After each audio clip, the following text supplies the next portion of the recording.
Good look. अगर अक्ल हो तो इस जंगल में शिकार बहुत है। साजिद कम्बो।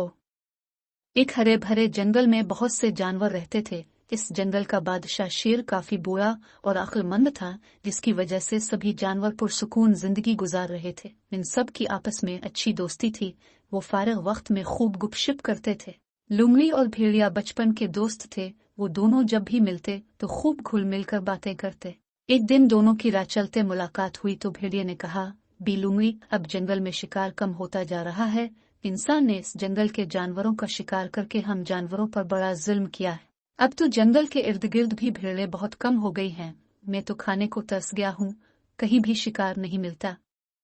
अगर अक्ल हो तो इस जंगल में शिकार बहुत है, बी लुंगड़ी ने मक्कारी से कहा। बी लुंगड़ी, अब तो जानवर भी बहुत होशियार हो गए हैं। इंसान को देखकर छप जाते हैं और हमें देखकर भी आदेर अलिफादेर हो जाते हैं। टीवी, केबल और मोबाइल ने भी उन्हें इतना होशियार कर दिया है कि फौरन ही मिस कॉल करके अपने साथियों को होशियार कर देते हैं। अब तो ट्विटर और वाईफाई भी उनकी दस्तरस में है। भेड़िए ने कहा, अच्छा आओ ट्राई करती हूँ। ये कहकर लुंगड़ी ने भेड़िए को साथ लिया और नदी की तरफ चल पड़ी। वहां देखा कि बहुत सी मुर्गाबियां और दूसरे परिंदे पानी में तैरते हुए अटखेलियां कर रहे हैं। लुंगड़ी ने भेड़िए को झाड़ियों में छुपा दिया और खुद मुर्गाबी की तरफ बढ़ गई। फिर उसने मुस्कुराते हुए मुर्गाबी से कहा, कैसी हो मेरी प्यारी दोस्त? मुर्गाबी बोली, अच्छी हूँ बी लुंगड़ी, तुम्हारी चालाकी के बड़े किस्से सुन रखे हैं और इसलिए तुम्हें देखकर डर लगता है। तुम्हारा दोस्त भेड़िया कहाँ है? वो झाड़ियों में बैठा है और कह रहा है कि मान नहीं सकता। लुंगड़ी ने मक्कारी से कहा, वो क्या कह रहा है? मुर्गाबी ने हैरत से पूछा। छोड़ो भी मेरी दोस्त, लुंगड़ी ने मक्कारी से कहा।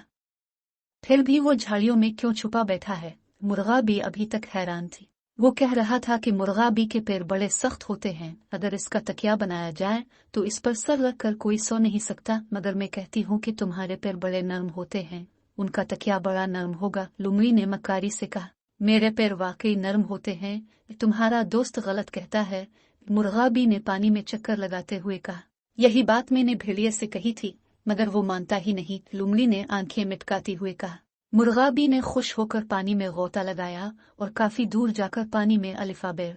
इसे देखकर लुंगड़ी ने चालाकी से कहा, और मैं उसे बता देती हूँ कि तुम्हारे पैर कितने नरम हैं। तुम ऐसा करो कि मुझे अपना एक पर दे दो ताकि वो इसे छू कर देख ले। ठीक है, मैं तुम्हें अपनी दम के चंद पैर देती हूँ। ये कहकर मुर्गाबी जो ही लुंगड़ी की तरफ मार तो लुंगड़ी ने इसे दबोच लिया और चंद लम्हों में हड़प कर गए। फिर इसके नरम नाजुक पैरों का तकिया बनाकर इस पर बैठ गए। भेड़िया बड़ी हैरानी से सब कुछ देख रहा था। बी लुंगड़ी ने इससे कहा, वो देखा तुमने, यहाँ हर वक्त शिकार मिल सकता है, बस अक्ल इस्तेमाल करने की जरूरत होती है।